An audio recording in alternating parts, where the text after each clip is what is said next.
Prince Darling. Once upon a time there lived a king who was so just and kind that his subjects called him the Good King. It happened one day when he was out hunting that a little white rabbit, which his dogs were chasing, sprang into his arms for shelter. He stroked it gently and said to it, "Well, Bunny, as you have come to me for protection, I will see that nobody hurts you." And he took it home to his palace, and had it put in a pretty little house, with all sorts of nice things to eat. That night, when he was all alone in his room, a beautiful lady suddenly appeared before him. Her long dress was as white as the snow, and she had a crown of white roses upon her head. The good king was very much surprised to see her, for he knew his door had been tightly shut, and he could not think how she had gotten in. But she said to him, "I am the fairy Truth. I was passing through the wood when you were out hunting, and I wished to find out if you were really good, as everybody said you were. So I took the shape of a little rabbit and came to your arms for shelter. For I know that those who are merciful to animals will be still kinder to their fellow men. If you had refused to help me, I should have been certain that you were wicked. I thank you for the kindness you have shown me, which has made me your friend forever. You have only to ask me for anything you want, and I promise that I will give it to you." "Madam," said the good king, "since you are a fairy, you no doubt know all my wishes. I have but one son whom I love very dearly. That is why we call him Prince Darling. If you are really good enough to wish me to do a favor, I beg that you will become his friend." "With all my heart," answered the fairy. "I can make your son the handsomest prince in the world, or the richest, or the most powerful. Choose whichever you like for him." "I did not ask either of those things for my son," replied the king. "But if you will make him the best of princes, I shall indeed be grateful to you. What good would it be to do him riches, or to be handsome, or possess all the kingdoms of the world, if he were wicked? You know well he would still be unhappy. Only a good man can be really contented." "You are quite right," answered the fairy. "But it is not in my power to make Prince Darling a good man unless he will help me. He must himself try hard to become good. I can only promise to give him good advice, to scold him for his faults, and to punish him if he will not correct and punish himself." The good king was quite satisfied with his promise, and very soon after he died.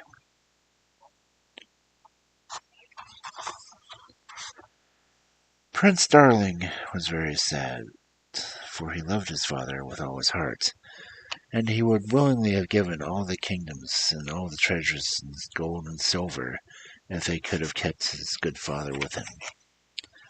2 days afterward, the prince had gone to bed. The fairy suddenly appeared to him and said,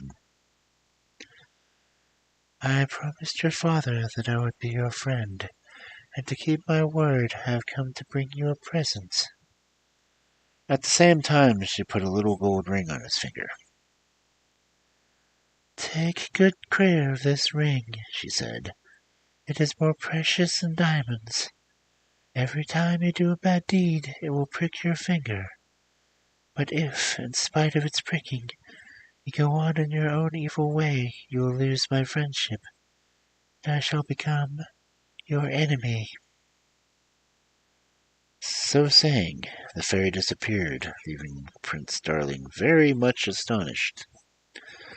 For some time he behaved well that the ring never pricked him, and that made him contented with that all his subjects called him Prince Darling the Happy. One day, however, he went out hunting, but could get no sport, which put him in a very bad temper. It seemed to him as he rode along that his ring was pressing into his finger, but as it did not prick, he did not heed it. When he got home and went to his room, his little dog Bibby ran over to greet him, jumping around with great pleasure. "Get away," said the prince, quite gruffly. "I don't want you. You're in my way." The poor little dog, who didn't understand this at all, pulled at his coat and made him at least look at her, and this made the prince so cross that he gave her quite a hard kick. Instantly the ring pricked him sharply, as if it had been a pin. He was very much surprised and sat down in a corner of his room, feeling quite ashamed of himself. "I believe the fairy is laughing at me," he thought. "Surely I could have done no great wrong in just kicking a tiresome animal. What is the good of my being ruler of a great kingdom if I am not allowed to beat my own dog?" "I am not making fun of you," said a voice, answering Prince Darling's thoughts. "You have committed 3 faults. First of all, you were out of temper because you could not have what you wanted, and you thought all men and animals were only made to do your pleasure. Then you were really angry, which is very naughty indeed. And lastly, you were cruel to the poor little animal, who did not in the least deserve to be ill-treated."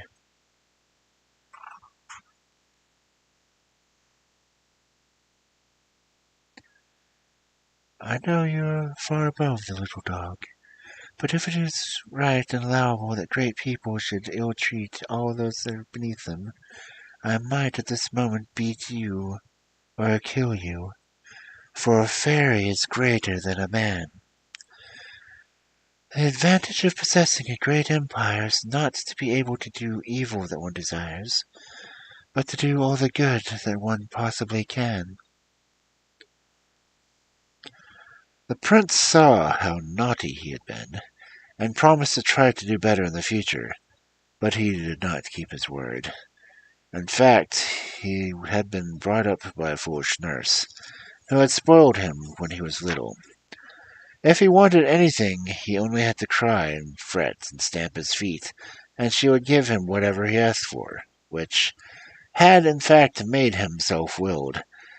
Also, she had told him from morning to night that he would one day be a king, and that kings were very happy, because everyone they was bound to obey and respect them, and no one could prevent them from doing just as they liked. Sounds familiar. When the prince grew old enough to understand, he soon learned that there could be nothing worse than to be proud, obstinate, and conceited, and he had really tried to cure himself of these defects. But by that time all his fonts had become habits, and a bad habit is very hard to get rid of. Not that he was naturally of a bad disposition. He was truly sorry when he had been naughty, and said, "I am very unhappy to have to struggle against my anger and pride every day. If I had been punished for them when I was little, there would not be such trouble to me now." The ring pricked him very often, and sometimes he left off what he was doing at once, but at other times he would not attend to it. Strangely enough, it only gave him a slight prick for a trifling fault, but then he was really naughty, it made his finger actually bleed. At last he got tired of being continually reminded and wanted to be able to do as he liked, so he threw the ring aside and thought himself the happiest of men who got rid of the treasuring picks. He gave himself up for doing every foolish thing that occurred to him, until he became quite wicked, and nobody would like him any longer. One day, when the prince was walking about, he saw a young girl, who was so very pretty that he made up his mind at once he would marry her. Her name was Celia, and she was as good as she was beautiful. Prince Darling fancied that Celia would think herself only too happy if he offered to make her a great queen, but she said fearlessly, Sire, I am only a shepherdess and a poor girl, but nevertheless I will not marry you. Do you dislike me? Asked the prince, who was very much vexed at this answer. No, my prince, replied Celia. I cannot help thinking you very handsome, but what good would riches be to me, and all the grand dresses and splendid carriages that you would give me, if bad deeds of which I see you do every day made me hate you and despise you? The prince was very angry at this speech, and commanded his officers to make Celia a prisoner and carry her off to the palace. All day long the remembrance of what she had said annoyed him, but he loved her. He could not make up his mind to have her punished. One of the prince's favorite companions was his foster brother, whom he trusted entirely, but he was not at all a good man, and gave Prince Darling very bad advice, and encouraged him in all his evil ways. When he saw the prince so downcast, and asked what the matter, when he explained that he could not bear Celia's bad opinion of him, and was resolved to be a better man in order to please her, the evil adviser said to him, "You are very kind to trouble yourself about this little girl. If I were you, I would soon make her obey me. Remember that you are a king, and that it would be laughable to see you trying to please a shepherdess, who ought to be too glad to be one of your slaves. Keep her in prison, and feed her on bread and water for a little while, and then, if she still says she will not marry you, have her head cut off, to teach other people that you mean to be obeyed. Why, if you cannot make a girl like that do as you wish, your subjects will soon forget that they are only part of this world and in your pleasure." "But," said Prince Darling, "would it not be a shame if I had an innocent girl put to death? For Celia has done nothing to deserve punishment." "If people will not do as you tell them, they ought to suffer for it," answered his foster brother. "But even if you were unjust, you had better be accused of that your subjects than that they should find out that they may insult and thwart you as often as they please." In saying this, he was touching a weak point in his brother's character, for the prince's fear of losing any of his power made him at once abandon his first idea of trying to be good, and resolved to try and frighten the shepherdess into consenting to marry him. His foster brother, who wanted him to keep his resolution, invited 3 young courtiers, as wicked as himself, to sup with the prince, and they persuaded him to drink a great deal of wine, and continued to excite his anger against Celia by telling him that she had laughed at his love for her, until at last, in quite a furious rage, he rushed off to find her, declaring that if she still refused to marry him, she should be sold as a slave the very next day. But when he reached the room in which Celia had been locked up, he was greatly surprised to find that she was not in it, although he had the key in his own pocket all the time. His anger was terrible, and he vowed vengeance against whoever had helped her to escape. His bad friends, when they heard him, resolved to turn his wrath upon an old nobleman who had formerly been his tutor, and who still dared sometimes to tell the prince of his faults, for he loved him as if he had been his own son. At first Prince Darling had thanked him, but after a time he grew impatient and thought that it must be just mere love of fault-finding that made the old tutor blame him when everything else was praising and flattering him. So he ordered him to retire from his court, though he still, from time to time, spoke of him as a worthy man whom he respected, even if he no longer loved him. His unworthy friends feared that he might someday take it into his head to recall his old tutor, or they thought they now had a good opportunity of getting him banished forever. They reported to the prince that Suleiman, for that was the tutor's name, had boasted of having helped Celia to escape, and they bribed 3 men to say that Suleiman himself had told them about it. The prince, in great anger, sent his foster brother with a number of soldiers to bring his tutor before him, in chains like a criminal.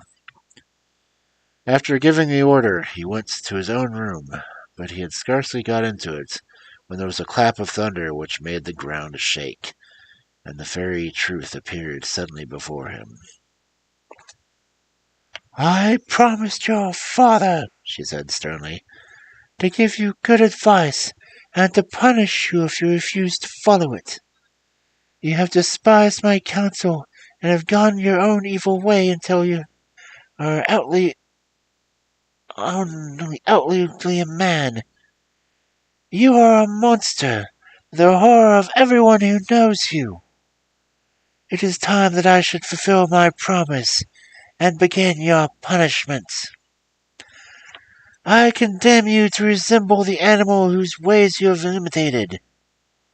You have made yourself a lion by your anger, and like a wolf by your greediness. Like a snake you have ungratefully turned upon one who was a second father to you. Your churlishness has made you like a bull. Therefore, in your new form, take the appearance of all these animals."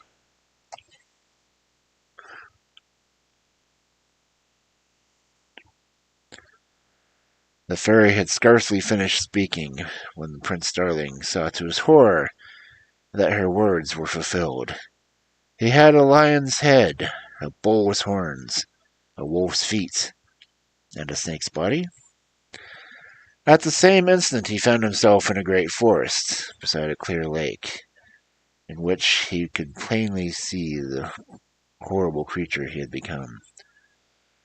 And a voice said to him, "Look carefully at the states to which your wickedness has brought you. Believe me, your soul is 1,000 times more hideous than your body."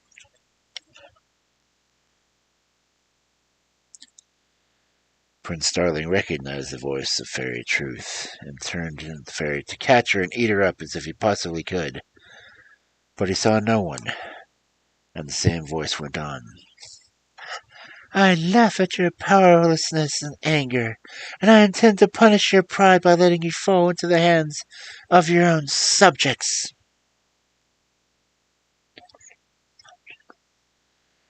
The prince began to think that the best thing he could do would be to get far away from the lake as he could.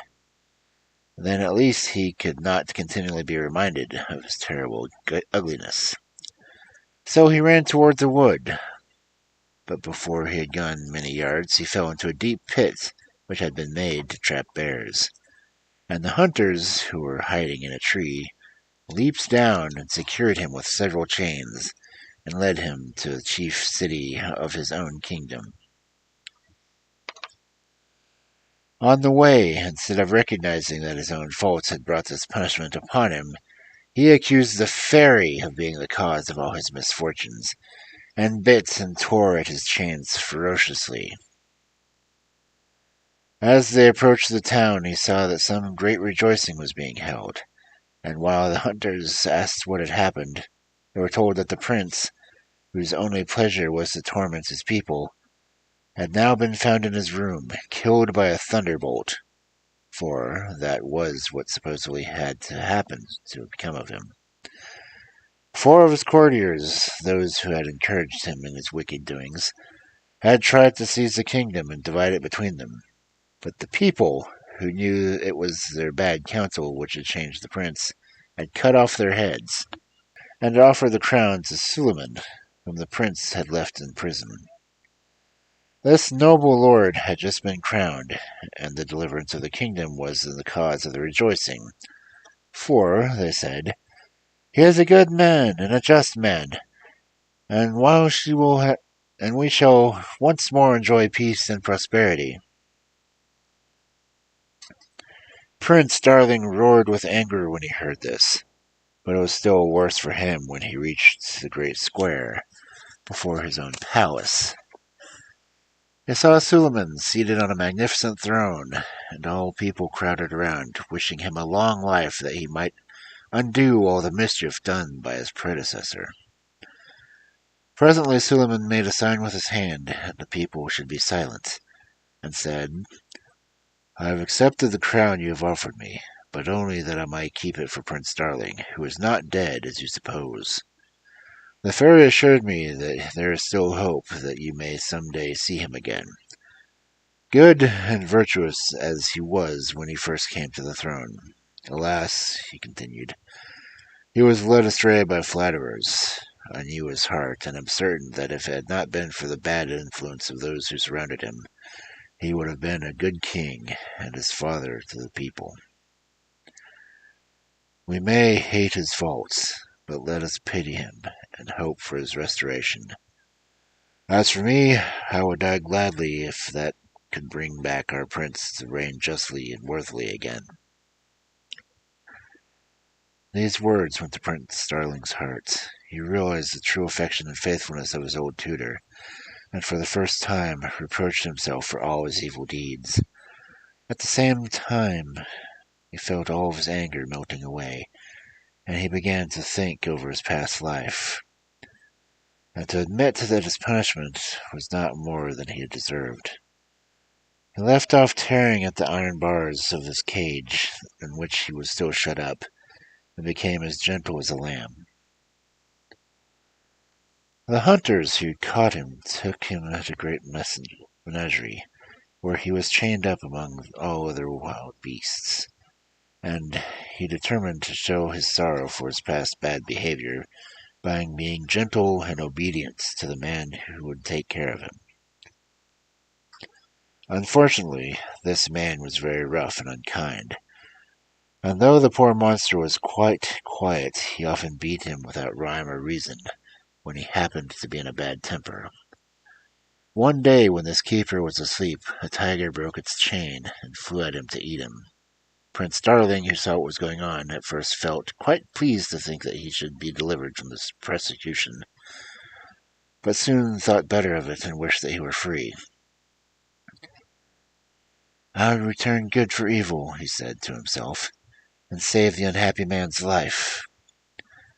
When he had hardly wished this when his iron cage flew open, and he rushed to the side of the keeper, who was awake and was defending himself against the tiger. When he saw the monster had got out, he gave himself up for lost, but his fear was soon changed into joy, for the kind monster threw itself upon the tiger and very soon killed it, and then came and crouched at the feet of the man it had saved. Overcome with gratitude, the keeper stooped to caress the strange creature, which had done him such a great service, but suddenly a voice in his ear: "A good action should never go unrewarded." And at the same instant the monster disappeared, and he saw at his feet only a pretty little dog. Prince Darling, delighted by the change, frisked about the man, showing his joy in every way he could. The man, taking him up in his arms, carried him to the king, to whom he told the whole story. The queen said she would like to have this wonderful little dog, and the prince would have been very happy in his new home, if he could not have forgotten that he was a man and a king. The queen petted and took care of him, but she was so afraid that he would get too fat that she consulted the court physician, who said that he was only to be fed upon bread, and was not to have much even of that. Soon poor Prince Darling was terribly hungry all day long, but he was very patient about it. One day, when they gave him a little loaf for breakfast, he thought he would like to eat it out of the garden, so he took it out in his mouth and trotted away towards the brook, where he knew a long way from the palace, when he was surprised to find that the brook was gone, and where it now stood a great house that seemed to be built of gold and precious stones. A number of people splendidly dressed were going in, and the music and dancing and feasting could be heard from all the windows.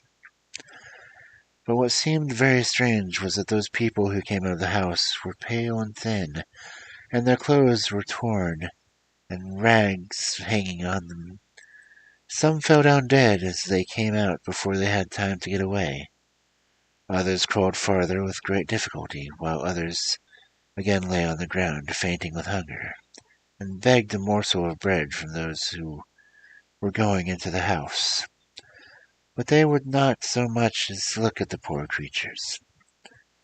Prince Darling went up to a young girl who was trying to eat a few blades of grass, as she was so hungry. Touched by the compassion, he said to himself, "I am very hungry, but I shall not die of starvation before I get my dinner. If I give my breakfast to this poor creature, perhaps I may save her life."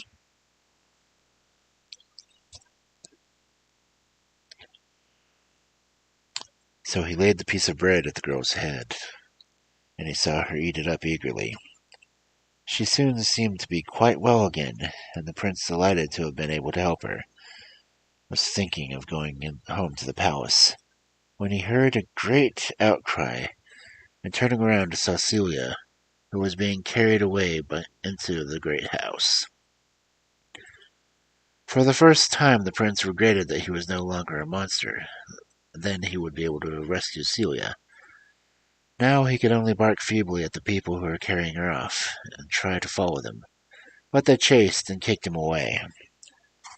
He determined not to quit the place till he knew that had become of Celia, and blamed himself for what had befallen her. "Alas," he said to himself, "I am furious with the people who are carrying off Celia, but it isn't exactly what I did myself. If I had been prevented, I did not intend to be still more cruel to her." There he was interpreted by a noise above his head. Someone was opening a window, and he saw with delight that it was Celia herself, who came forward and threw out a plate of the most delicious-looking food. Then the window was shut again, and Prince Darling, who had not had anything to eat all day, thought he might as well take the opportunity to get something. He ran forward to begin, but the young girl to whom he had given his bread gave a cry in terror, and took him up in her arms, saying, "Don't touch it, my poor little dog. The house is a palace of pleasure, and everything that comes out of it is poisoned."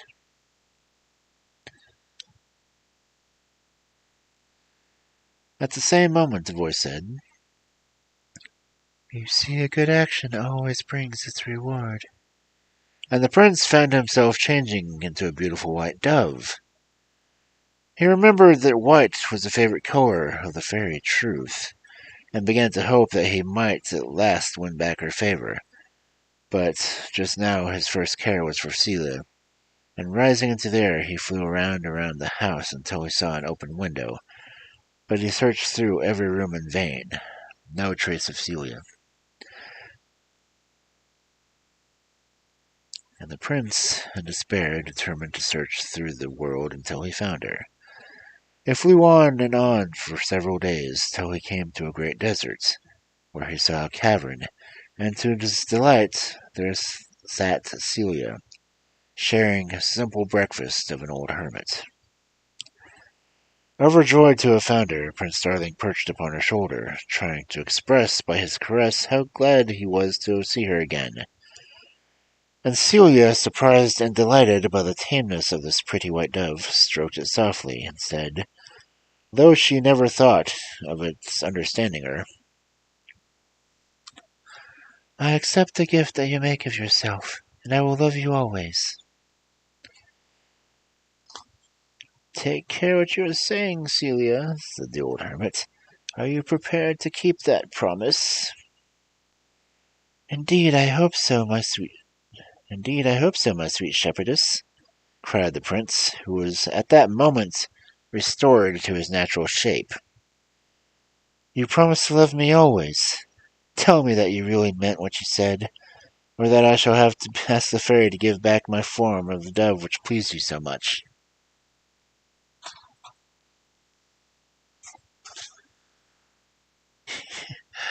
You need not be afraid that she will change her mind, said the fairy, throwing off the hermit's robe, in which she had disguised, appearing before them. Celia has loved you ever since she first saw you, only she would not tell you while you were so obstinate and naughty. Now you have repented and mean to be good, deserve to be happy, and so she may love you as much as she likes. Celia and Prince Darling threw themselves at the fairy's feet, and the prince was never tired of thanking her for her kindness.